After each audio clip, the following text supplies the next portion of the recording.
नारद जी भगवान अपने पिता ब्रह्मा जी के पास पहुंचे। हे भगवान, मुझे शिव चरित्र को सुनाइए, मैं भगवान शिव की कथा को सुनना चाहता हूं। बोले क्यों? हे पुत्र, शिव परब्रह्म परमात्मा है, शिव ही सृष्टि के दाता है।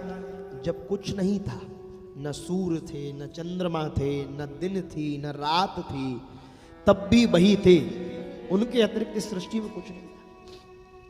वे भगवान शिव कैसे हैं? वे भगवान शिव ज्ञान स्वरूप हैं, अनंत परम ज्योति, परमानंददायक, आधार रहित, निर्विकार, निर्गुण, योगी गम, सर्वव्यापी, निर्विकल्प, निरालंब व माया से शून्य है। ये सब भगवान शिव को स्पर्श नहीं कर पाते। इन्हीं भावों को व्यक्त करते हुए गोस्वामी जी ने मानस में भी कहा है, नमामि शमीशान निर्वाण रूपम ओम व्यापकम ब्रह्म वेदस्य रूपम। कैसे निर्विकार हैं, उनके हृदय में कोई विकार नहीं है। उन्हीं भगवान सदाशिव ने अपने विग्रह मूल से प्रकृति स्वरूपा भगवती अंबिका को प्रकट किया। पश्चात भगवान शिव ने काशी का निर्माण किया।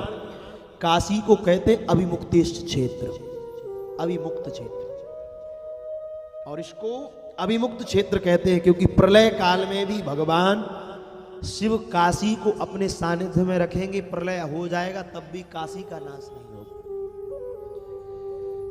क्यों? भारतवर्ष ही नहीं अपितु संपूर्ण विश्व में दो भूमियां ऐसी हैं जिनका प्रलय काल में भी नाश नहीं होगा। कौन कौन? एक तो काशी, शिव के त्रिशूल पर टिकी, और एक श्रीधाम वृंदावन। वृंदावन साधारण नहीं महाराज।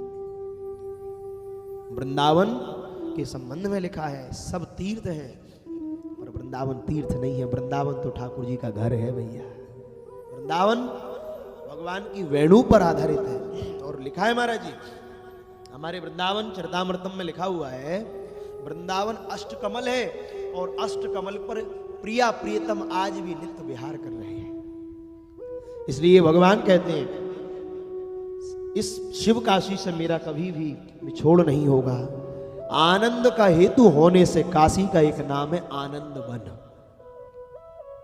और हे भगवान, ब्रह्मा जी कहते नारद, इस काशी में आने वाले को मुक्ति निश्चित मिलती है।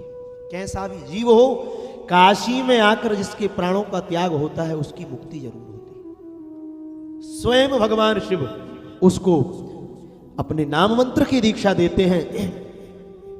शिव और शिवा प्रेम पूर्वक इसी आनंद वन में निवास करने लगे। भगवान शिव ने बाम भाग के 10वें अंग पर अमृत की बूंद का सिंचन कर दिया, जिससे साक्षात भगवान विष्णु प्रकट हो गए। बोलिए विष्णु भगवान की।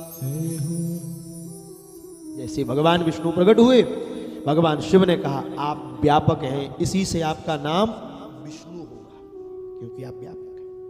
आप तप करें। भगवान नारायण ने 12,000 वर्षों तक, दिव्य वर्षों तक तप किया।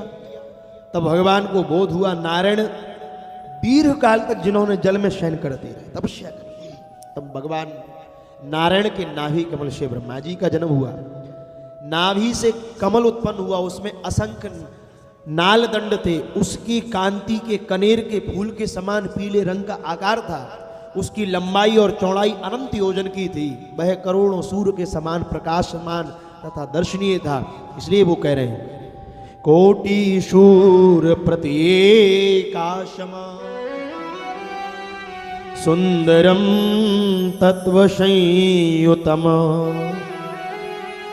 अत्यद्भुतम महारम्यम दर्शनीय मनोतमम।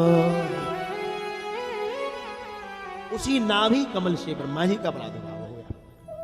और ब्रह्मा जी नारद जी से कहते बेटे, सैकड़ों वर्ष में कमल नाम में विचरण करते करते करते जब और छोर नहीं मिला, तब भगवान ने आकाशवाणी के माध्यम से कहा, बोले तदा वाणी समुत्पन्ना तपेति परमाशुभा। हे ब्रह्मा जी, तप करो। तो सृष्टि में बेटा सबसे पहले दो शब्द निकले, ता और पा। एक बूंद गिरी, जैसे जल की बूंद गिरती है ना, तप तप तप तप, ऐसे ही बेटा एक बूंद गिरी, उस बूंद से स्वर निकला ता और पा कि ब्रह्मा जी तप करो। तो ब्रह्मा जी ने 12,000 वर्ष तक कठोर तप किया। ब्रह्मा जी की तपस्या से प्रसन्न होकर भगवान विष्णु प्रकट हो गए और जैसे प्रकट हुए तो स्तुति करने लगे। शंख चक्रायुध करो गदा पद्म धरापरा घन श्यामल सर्वांगम पीताम्बर धरापरा। हे भगवान, शंख चक्र गदा पद्म आप धारण किए हैं, जलधर के समान श्याम वर्ण वाले प्रभु पीताम्बर धारण किए हुए हैं। तो वो तुरंत प्रकट हो गए, प्रणाम किया। अब देखो, तपस्या से ब्रह्मा जी कहते हैं कि भगवान नारायण प्रकट हुए, पर ब्रह्मा जी कहते हैं आप कौन हैं? तो कहते हैं, ये कथा में आपको कल सुना चुका, ब्रह्मा और भगवान नारायण का संवाद।